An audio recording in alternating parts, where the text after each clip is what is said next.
Gracias por acompañarnos en esta jornada. Hemos estado hablando anteriormente de otros temas de digitalización, de todo lo relacionado con el consultor y con el sector. Tiempo ahora para hablar de un tema más de recursos humanos, más laboral. Nos acompaña en esta mesa redonda Abel Petisco. Él es director de División de Empresas y Empresarios y ONG de C-Consulting. Esther Carrasco es directora de Recursos Humanos Integrales y Outsourcing. Hola. Y está también con nosotros Emma Martos, que es directora corporativa de Personas y Organización. Hola. Bueno, pues cuando decidimos hablar de este tema lo teníamos bastante claro. La idea era hablar sobre el perfil nuevo que tiene el consultor y el asesor y cómo ha evolucionado en este tiempo. De la mano de Abel, que lleva ya más de 22 años en la asesoría y que tiene a cargo a más de 120 personas en su equipo, cuéntanos un poco cuál ha sido la evolución de ese perfil del consultor asesor en estos años. Bueno, muchas gracias, Elizabeth, por invitarnos a esta mesa. Espero que el tema sea del agrado de todo el mundo. Y bueno, realmente creo que hay que decir una cosa, ¿no? El capital humano, los recursos humanos, sí siempre fue y sigue siendo el principal factor de producción, ¿no? No solo en términos económicos, que supone siempre más del 50% de los costes de un despacho, de una asesoría, pero sobre todo ahora porque es el hecho diferenciador, ¿no? Al final, presentar un balance, presentar una nómina, no nos distingue de otros despachos, no nos distingue de otras asesorías. Sin embargo, lo que sí que es verdad que nos distingue es el portfolio de servicios y fundamentalmente el personal, el capital humano, ¿no? El sector ha cambiado. Realmente lo que más ha cambiado es la demanda de los clientes, ¿no? El cliente viene pidiendo una mayor participación, una mayor proactividad, una entrada en la toma de decisiones a todos los niveles. Y hace 22 años, ¿no? Yo creo que el asesor tenía un perfil mucho más técnico y era mucho más, sigue siendo un tema de confianza, pero era como muy técnico, ¿no? Eran consultas técnicas con una respuesta muy técnica. Yo creo que ahora esto es lo que hace que el perfil del asesor haya cambiado, ¿no? Ahora se requiere no solo ese conocimiento técnico, conocimiento de las materias, ¿no? Ya sean tributarias, ya sean en gestión de recursos humanos. Es un perfil 360.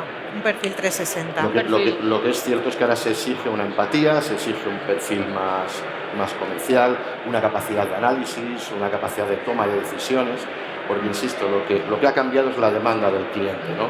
Ya nadie se conforma o a ya nadie le sirve la gestión de un impuesto o la presentación de unas cuentas anuales. Lo importante es la interpretación, el dato es importante, pero lo importante es transformar, interpretar y analizar ese dato para la justa toma de decisiones. Está claro que ese perfil ha ido cambiando y ha ido ajustándose a los nuevos retos, los nuevos desafíos que hemos tenido, desafíos muy importantes como la pandemia sanitaria, que en su día, bueno, pues ya colocó bastante bien al sector, le dio ese empuje que necesitaba y también al propio consultor, poniendo en valor todo lo que puede aportar. Esther, tú que conoces bien el mercado, que estás asesorando a empresas que buscan consultores, asesores, ¿qué nos podrías decir? ¿Cómo se encuentra a nivel de tema laboral? Bueno, yo creo que es interesante poder empezar con datos generales del sector, ¿no? Para luego aterrizar en lo que tiene que ver con el mercado laboral en el sector de asesorías y despachos profesionales. Hay un total, más o menos de 159.000 registros del sector. De ahí podemos dividir subsectores, ¿no? Por un lado podríamos poner lo que son la parte de despachos profesionales y bufetes y por otro lado la parte de asesoría y gestoría, ¿no? De los primeros estamos hablando de unos 92.000 registros y de los segundos estamos hablando de en torno a 68.000 asesorías y gestorías. Bien, primer dato en relación a lo que después nos puede aparecer en cuanto al mercado laboral. Pues que el 52% de esas asesorías y despachos no tienen ningún empleado. Ese ya es un dato importante.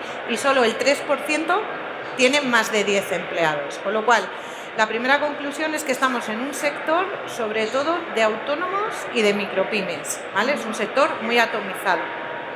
¿Qué más podemos ver en relación a esto? Pues que somos un sector relevante no solo en términos de nuestra actividad profesional como máximos responsables de cumplir con obligaciones legales y tributarias, sino relevante en el sentido de que somos el 1,9% del Producto Interior Bruto y que empleamos a 350.000 personas.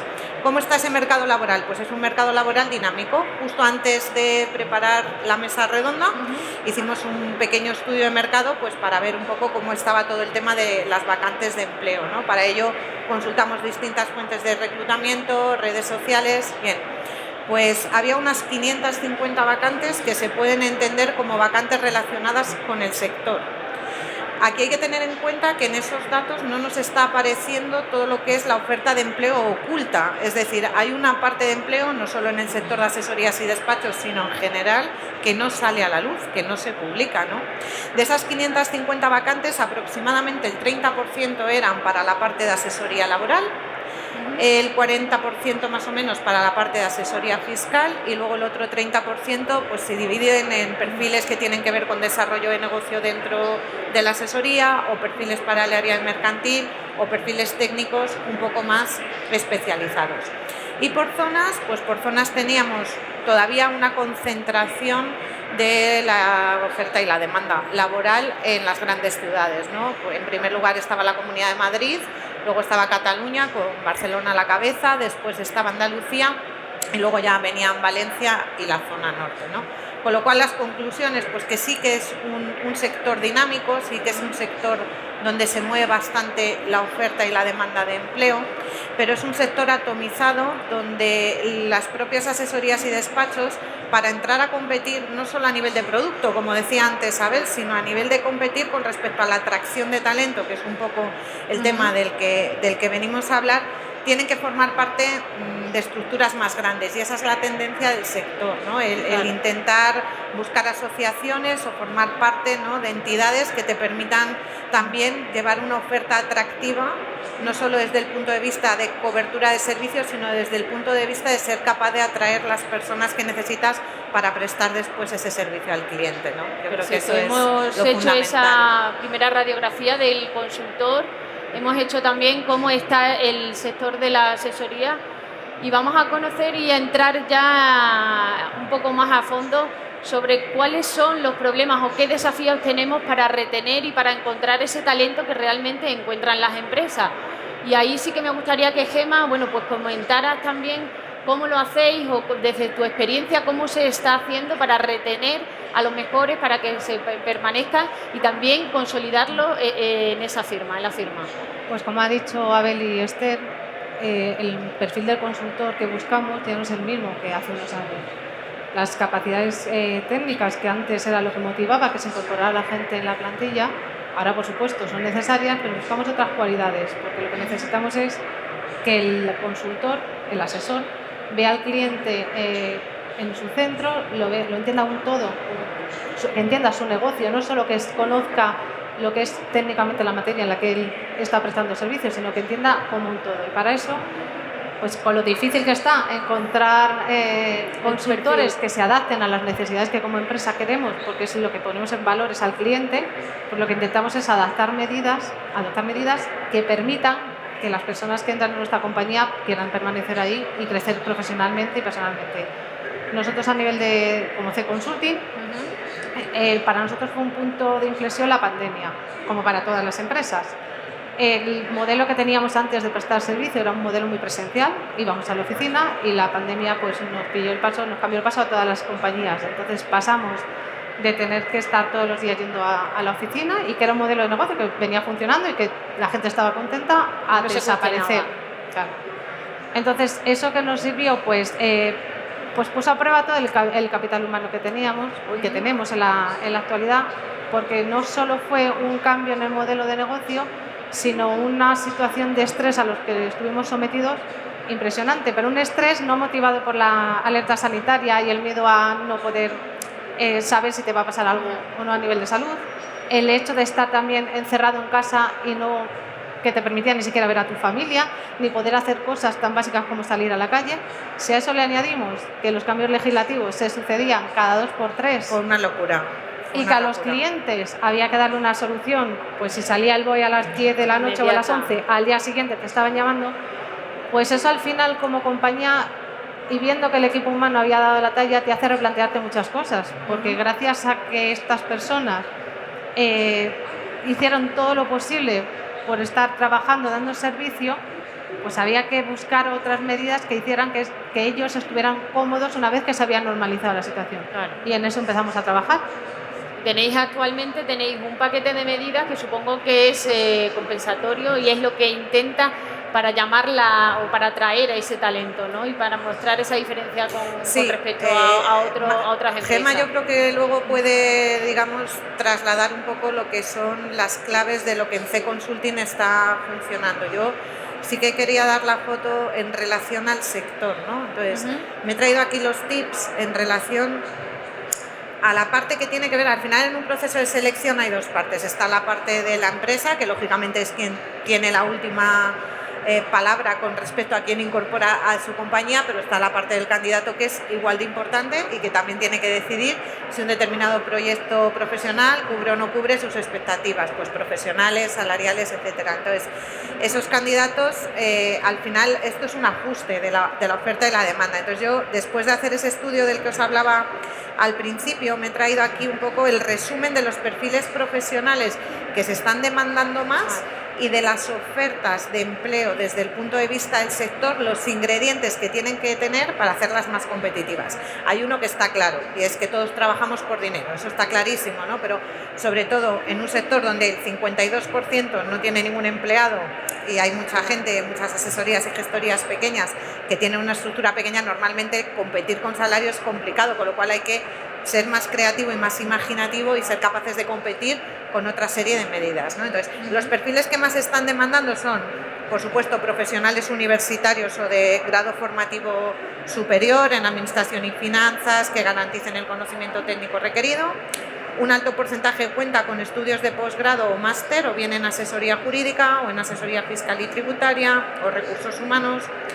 Normalmente el perfil medio tiene que contar con al menos 3 años de experiencia en el sector. Este es un tema importante que muchas veces lo he hablado yo con Gemma a nivel interno, porque claro, el profesional senior, el profesional que de verdad ya lleva ya tiempo en el sector de asesoría, muchas veces decide marcharse de este sector, con lo cual cuando vamos al mercado laboral e intentamos localizarlos, nos encontramos con gente que decide dar el paso hacia el cliente final, Claro. Con lo cual a partir de X años de experiencia es más difícil encontrar profesionales que vengan del sector, ¿no? Otros datos importantes, que tengan buenos niveles de competencias digitales. Lo ha apuntado antes Abel, y esto cada vez es más crítico porque cada vez está todo más automatizado y lo que de verdad aporta valor es la capacidad de utilizar la tecnología y de analizar el dato, ¿no? Y luego el tema de las competencias soft, capacidad de análisis, comunicación, discreción, un cumplimiento del código deontológico, sobre todo en lo relativo al compliance, y para determinadas asesorías y despachos con clientes, porque el sector es cada vez más global, pues de fuera, ¿no? Pues el nivel de idiomas suele ser también relevante. Y las ofertas más competitivas a la hora de atraer el talento, lo que suelen contar son con características que incluyen paquetes retributivos formados por salario fijo, variable y beneficios sociales, jornadas de trabajo con horarios flexibles, modelos de trabajo híbridos que combinen la parte presencial con la parte de teletrabajo y sobre todo desarrollo profesional, que haya posibilidades de tener un desarrollo. Y cuando hablamos de desarrollo profesional no solo es en un sentido jerárquico, que en una estructura pequeña es muy difícil que haya un desarrollo jerárquico, sino incluso dentro del propio puesto de trabajo, ¿no? Dentro del propio rol que uno ocupa dentro de la asesoría o el despacho. Y están invirtiendo las empresas, las asesorías están invirtiendo lo suficiente esfuerzo y recursos las grandes en esa importante selección, selección de en las personas. grandes, de hecho, hay una guerra por el talento. La hay también en las asesorías y gestorías más pequeñas, porque al final tienen la misma necesidad, pero sí. Pero es que es un poco lo que dice Esther. Al final, cuando me da igual el tamaño que tenga la asesoría, indudablemente, si estructuras más grandes te permiten pues, poder invertir, tienes más capacidad económica para invertir. Pero al final, cuando la dirección de la empresa, ya sea pequeña o grande, entiende que el capital humano es básico para su negocio, que al final recursos humanos tiene que formar parte del equipo directivo, porque al final tienes que entender que recursos humanos es algo estratégico en cualquier negocio. Cuando entiendes eso, ya te da igual el tamaño que tiene, te planteas medidas que puedan favorecer el desarrollo profesional y sobre todo la satisfacción personal y profesional de tu equipo humano. Medidas que no tienen por qué ser subidas, porque yo con Esther muchas veces con el tema de salario, cuando pones ofertas, pues es que hay que subir el salario y tal. Por supuesto, el salario es súper importante, la gente vamos a trabajar por el salario, pero no es todo. Una vez que tú pasas un determinado nivel, cubres tus necesidades básicas, buscas algo más. Y yo creo que a raíz de la pandemia buscas otras cosas, que es salario emocional, que es una de las medias, ¿verdad, Abel? El salario emocional, en tu caso, tú que conoces bien, que estás con ellos día a día, con todos los asesores y consultores, ¿qué valoración hacen de eso? Porque al final está tomando peso y es lo que marca algunas veces la diferencia de una empresa a otra. Totalmente necesario, ¿no? Si nos retrotraemos un poco a la pregunta, los graves problemas o los problemas serios para encontrar verdaderos asesores o asesores que cumplan con las políticas de la empresa y que de verdad sea una atracción hacia esto, yo creo que hay varios problemas. Uno de ellos es muchas veces esto ocurre en otros sectores, ¿no? En la abogacía, en la auditoría, siempre hay como unos estilos, ¿no? Entra y acabas como un despacho, ¿no? En cambio, en el mundo de las esto no hay una proyección de carrera como puede haberlo en otros sectores. Esto creo que es un problema y por aquí van también parte de estas medidas o de estos paquetes de soluciones para la atracción del talento, ¿no? El tener claro un plan de carrera, el tener claro una forma, habilidades técnicas, ¿no? Como decíamos,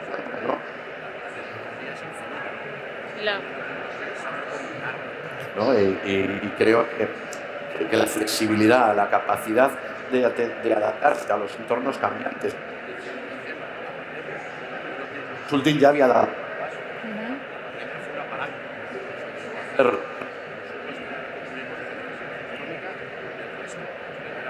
esa profesionalización también, ¿no?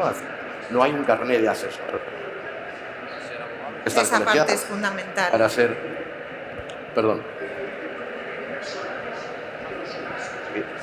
Bueno, parece que hay algún pequeño problema técnico, ¿no? Sí. Espero que ahora se oiga mejor. Bueno, decía que al final la tecnología no tiene que ser un objetivo en sí misma. La tecnología tiene que ser una herramienta. Otro de los problemas que tienes para atraer asesores es la cantidad de tareas repetitivas que uno acaba haciendo al cabo del día. Y para esto es la tecnología, para que los procesos se puedan facilitar, se puedan automatizar y podamos dedicar a los asesores el tiempo a lo que de verdad nos gusta como asesores, que es asesorar, que es intervenir, que es ser proactivos, que es prevenir, predecir problemas para nuestros clientes, ¿no? Alineando sus objetivos con los nuestros, ¿no? Y yo creo que ahí Consulting de verdad ha dado un paso de gigante, ¿no? Muy importante, ¿no? Se han tomado muchas medidas, unas cuesta más que otras aplicar, ¿no? Y de esto seguro que Gemma y Esther nos pueden ilustrar mucho mejor que yo, ¿no? Ha hablado Abel de uno de los temas importantes, la carrera profesional, todo el tema de formación, ya más allá del salario y de ese salario emocional. ¿Cómo veis este tema? O sea, ¿cómo se está trabajando internamente y también cómo lo ves desde el resto de las empresas? Porque supongo que será una demanda interna del perfil del asesor, de consultor, ¿no? A ver, yo pues a nivel externo, ¿no? Antes de hablar de la parte de desarrollo, que yo creo que Gemma, teniendo en cuenta todo el plan que tenemos dentro de Consulting, puede dar aspectos que pueden ser claves y que pueden ayudar a otros compañeros del sector, yo quería poner el foco también en la parte del onboarding, en la parte que tiene que ver con el proceso de integración como fase inicial a la parte del desarrollo de carrera, ¿no? Porque antes hemos hablado un poco de la atracción del talento, de la selección de personal, pero luego esa persona tiene un proceso de incorporación. Entonces, en las asesorías y despachos muchas veces se decide seleccionar con pocos márgenes, o sea, cuando ya aprieta demasiado el zapato es cuando se decide incorporar a una persona y crecer en estructura. Esto implica que muchas veces el socio o la socia de la asesoría tenga la impresión de que la persona que se va a incorporar a trabajar sea una persona que vaya a sacar el trabajo adelante desde el minuto uno, desde el primer día, ¿no? Y ahí es donde vienen una serie de incompatibilidades o de expectativas que no se cumplen en cuanto a ese encaje de adecuación persona, puesto, cultura. Y es que se necesita tener planificada la integración de esa persona, incluso en una asesoría pequeña. De hecho, en una asesoría o en una gestoría pequeña, el proceso de onboarding se puede hacer de una forma mucho más cercana y, digamos, mucho más específica, ¿no? Con lo cual también hay que saber aprovechar la flexibilidad que nos da el tener una estructura pequeña. Ese onboarding tiene que ser un onboarding en el que la persona en la primera semana como mínimo conozca perfectamente la asesoría, conozca perfectamente el tipo de productos, conozca perfectamente la cartera de clientes de la que se va a tener que hacer cargo, sepa con qué herramientas tecnológicas se trabaja, qué aporte de valor más allá del cumplimiento de lo que es las obligaciones a nivel de nómina, contabilidades o impuestos se utilizan como herramientas de valor añadido para el cliente, quiénes son los compañeros de trabajo, la idiosincrasia del equipo. Entonces eso hay que tenerlo planificado, porque si no, la sensación de desamparo hace que esas personas, pues con ese impulso de motivación que normalmente uno ese primer paso inicial ya empieza mal, ¿no? Sí, o sea, y ahí hay muchos procesos de selección que fallan, y no fallan tanto porque el proceso de selección esté mal planteado o porque el candidato no cubra con una serie de requisitos, sino porque no se ha hecho bien ese periodo de integración. Y una vez que esa persona ya está integrada, llega un punto en el que lo que empieza a ser relevante es tener un desarrollo.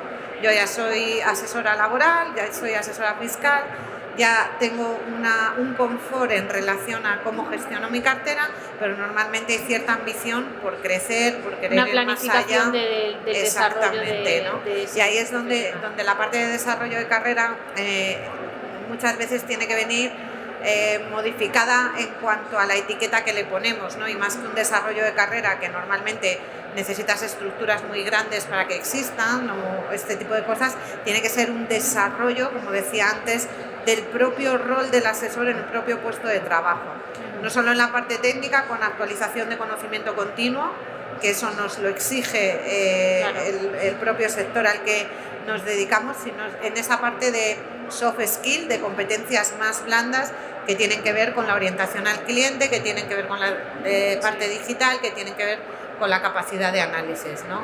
Y ahí es donde viene esa parte de desarrollo profesional. Hemos ido detectando algunos de los fallos que podemos cometer al inicio de un proceso de selección. Hemos dicho, bueno, pues esa quizá falta de recursos, tanto materiales como de conocimiento. También presentar el perfil que sea atractivo, con un paquete retributivo también atractivo, y también, obviamente, lo que estaba comentando también anteriormente, ese plan de formación, y luego también toda la parte extra o el salario emocional, que al final también es muy importante. Y en C Consulting estáis trabajando con un paquete bastante interesante para todos los trabajadores. Pero porque, en C Consulting lo que pensamos es que tú tienes que escuchar al equipo humano, tú tienes que saber cuáles son las necesidades que tienen. Entonces, nuestro paquete de medidas que estamos implantando dentro del plan estratégico de recursos humanos, hay algunas medidas que son totalmente generales y transversales, pero lo que sí que hacemos es apostar por aquellas medidas que permita que cada trabajador en determinados momentos y con determinadas circunstancias pueda manejarse. Entonces, hemos abogado indudablemente por conciliar la vida profesional y personal, y para ello el sistema híbrido que nos ha permitido la legislación del trabajo a distancia pues se ha implantado. Disponemos de 48 horas laborables al mes, y cuando digo de 48 horas laborables al mes hago hincapié porque cada trabajador se las gestiona como quiere.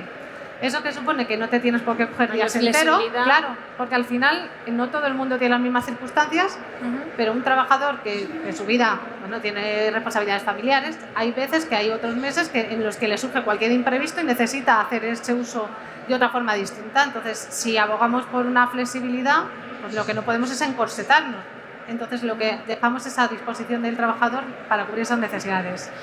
En épocas determinadas, como por ejemplo es por la época estival o ahora que vienen Navidades, pues además a partir de estas 48 horas laborables que tenemos todos los meses, damos total libertad para que la gente pueda cubrir y atender sus necesidades familiares. Este año en verano, pues desde el 27 de junio, que es cuando los niños ya no tenían colegio, hasta el 9 de septiembre se ha dado totalmente de flexibilidad para que la gente pudiera estar trabajando desde donde quisiera, no desde su domicilio, desde donde quisiera.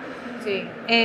Eso en cuanto a lo que es la conciliación. Damos también posibilidad de entrar y salir con una flexibilidad de 2 horas horario para que la gente pueda adaptarse a ese horario, siempre sabiendo que nuestro principal objetivo es atender a nuestro cliente, con lo cual hemos comprobado perfectamente que los clientes no tienen ningún tipo de detrimento en el servicio y que el capital humano pues está contento porque al final le estás permitiendo... Porque la valoración que hacéis de inicio está todavía implementándose y cada vez vais implementando es que es algo más dinámico. iniciativas, Sí, pero supongo que vais haciendo primeras valoraciones de cada una de las medidas para ver qué tal funciona. Pero ahí ¿no? no solo mides... Eso también es interesante a lo mejor para las personas que estén, pues si tienen algún interés en implementar alguna medida de ese tipo. Claro, no solo mides la satisfacción del capital humano, tienes que medir también la satisfacción de los clientes, porque de nada te sirve, claro. Y la productividad. De nada te sirve que yo esté muy contenta porque tengo disponibilidad para entrar más tarde si mi cliente al final se está quejando. Y al final lo que hemos visto es que es al contrario. El trabajo sale y la gente está muy contenta. Supongo, Abel, que también tú que estás más cerca del cliente, la valoración que hacen, el tipo de medida cuando han visto cómo ha ido transformándose ese perfil o ese día a día del asesor consultor. Bueno, la verdad que el resultado es extraordinario, totalmente positivo, ¿no? Al final, el cliente, la relación cliente-asesor es una relación absoluta de confianza, ¿no? Al final, un asesor se convierte en un confesor, ¿no? En materias fiscales, pues fíjate, sabemos cuánto gana nuestro cliente, cuánto pierde, a quién le debe dinero, a qué se dedican sus hijos, conocemos toda su vida, ¿no? Entonces, lo importante es que esa relación no se vea truncada. Y el hecho de que las nuevas tecnologías nos han permitido a todos esa conectividad, esa, como te diría, esa capacidad de estar disponible en momentos determinados, como bien decía Gemma, al final uno consigue flexibilizar, ¿no? El cumplimiento del trabajo se realiza, se mantiene la satisfacción del cliente, se mantiene la satisfacción del equipo humano, que como dijimos al principio, realmente es lo que te diferencia, ¿vale?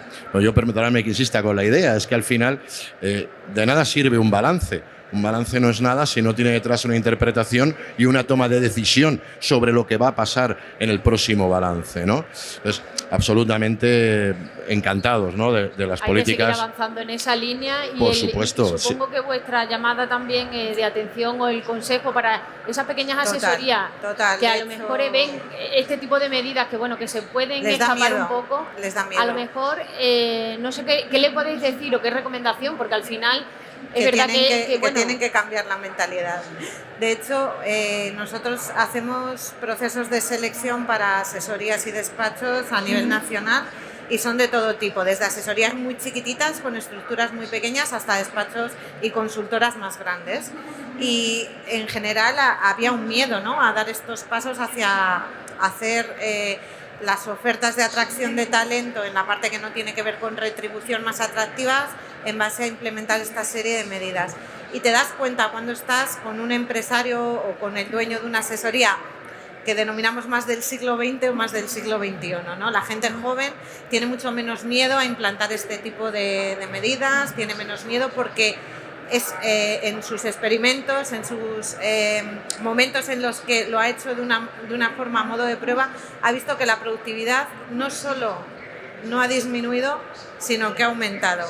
Y no solo la productividad, sino el nivel de compromiso. Este es un sector donde muchas veces existen niveles de rotación elevados. Una veces esa rotación es una rotación deseada, pero otras veces es una rotación que no es deseada, ¿no? Se nos van profesionales que aunque nadie es imprescindible sí que dejan el hueco, ¿no?, si se nos marchan del despacho. Entonces, y cuanto más pequeña es la estructura y más valía tiene la persona que puede marcharse, pues más inconvenientes hay. Entonces, temas de parones largos en los horarios de comida, el tema de los viernes son aspectos que, sobre todo en grandes ciudades, están ya bastante implementados y al final un candidato, ante una igualdad, volvemos a decir, ellos también eligen. No solo el salario, claro, sino ellos también eligen, con lo cual, pues bueno, sí que podemos jugar con esos puntos, que la gente no tenga miedo a flexibilizar, que mida, porque va a poder tener los indicadores y ni se ve afectado el servicio al cliente. Es más, muchas veces esa flexibilidad hace que también se atienda al cliente,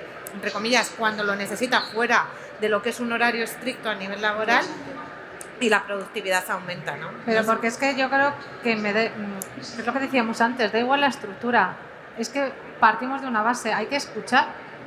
Me da igual que la asesoría tenga 2 personas, que tenga 40, que tenga 100, porque al final tienes 100 personas porque tienes una carga de trabajo para esas 100 personas. Y la que tiene 2, tiene claro, unos beneficios y unas si desventajas. tú te sientas y escuchas las necesidades que tienen las personas con las que trabajas y que son las que hacen que ese servicio salga, si escuchas, pero no escuchas para responder, sino escuchas y entiendes lo que te están trasladando, adoptas medidas que realmente no tienen impacto económico, pero que para las personas tienen un impacto emocional muy grande, y es lo que hacen. Total. Que fidelicen con la empresa, que crean en el objetivo de esta empresa, que crean en el proyecto, y que por tanto esa rotación no deseada que tanto daño nos hacen, Sí.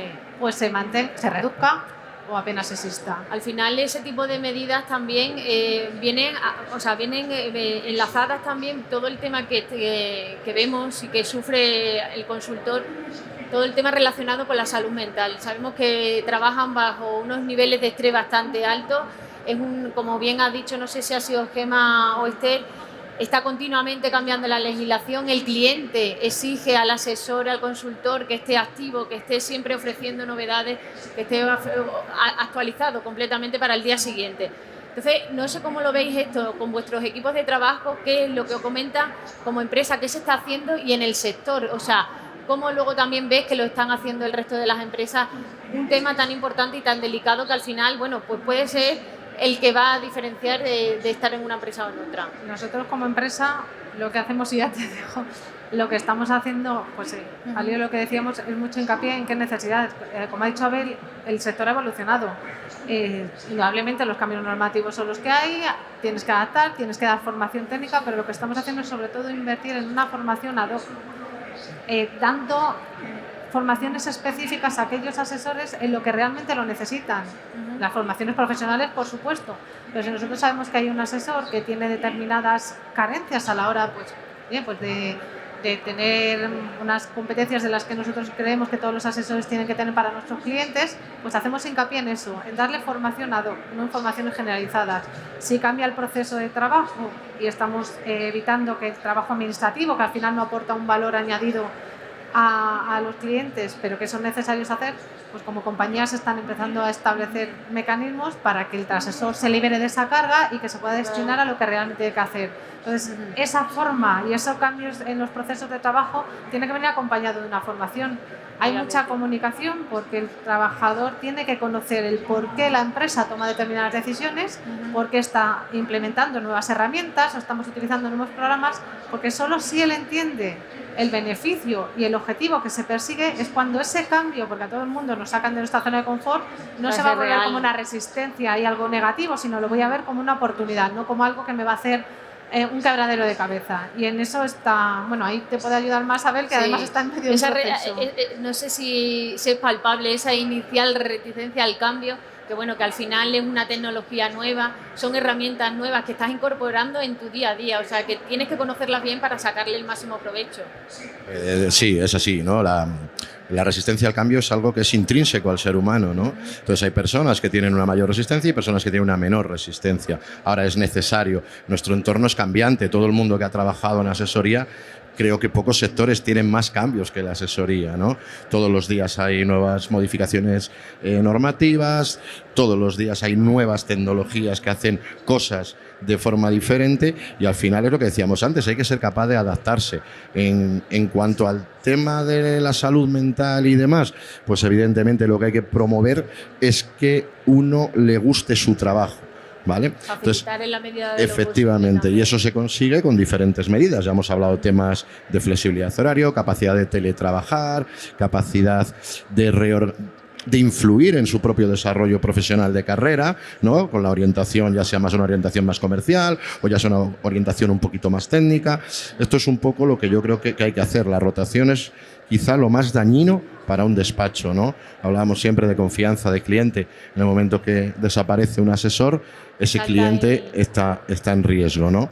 Sí. De hecho, uno de nuestros principales objetivos es precisamente la reducción de la rotación, ¿no? Hemos puesto unos límites y queremos que es uno de los objetivos fundamentales para nuestro departamento, ¿no?